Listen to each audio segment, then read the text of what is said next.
అబ్బా! ఏముందిలే మామిడికాయ పులిహోరే కదా! ఎవరైనా ఈజీగా చేయగలరు అనుకుంటారు. బట్ అది రాంగ్. అసలైన మామిడికాయ పులిహోర అంటే ఇదే. పదండి చూపిచ్చేస్తాను. ఫస్ట్ కొంచెం ఆయిల్ ఎక్కువే వేసుకోండి. ఆయిల్ బాగా హీట్ అయిన తర్వాత 5, 6 ఎండుమిర్చి, ఒక గుప్పెడు వేరుశనగ పప్పు వేసి మంచిగా ఫ్రై చేసుకోవాలన్నమాట. చిటపటలాడాలి. అప్పుడే బావుండిద్ది. ఇప్పుడు పోపు దినుసులన్నీ 2 టేబుల్ స్పూన్స్ ఏసుకోవాలి.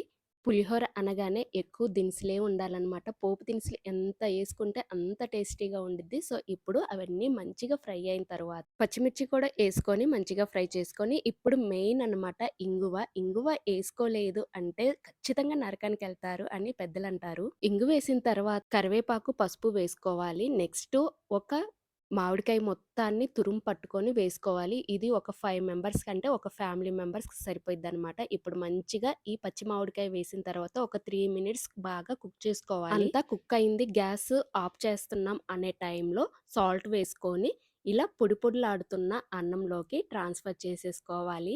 ఇప్పుడు మెయిన్ గరిటెతో కలపకుండా హ్యాండ్‌తో కలుపుకోవాలి. అప్పుడే పులిహోర అనేది అన్నం మొత్తానికి పులుపు బాగా పట్టిద్ది. ఇలా కలుపుకున్న తర్వాత ఫైనల్‌గా మ్యాజిక్ మసాలా ఇది. అప్పటికప్పుడు వేయించి దంచుకున్న మెంతి పొడి వేసుకొని ఒకసారి మళ్ళీ కలుపుకోవడమే. అంతే ఎంతో టేస్టీ అయిన మామిడికాయ పులిహోర రెడీ. సో, వీడియో నచ్చితే సబ్స్క్రైబ్.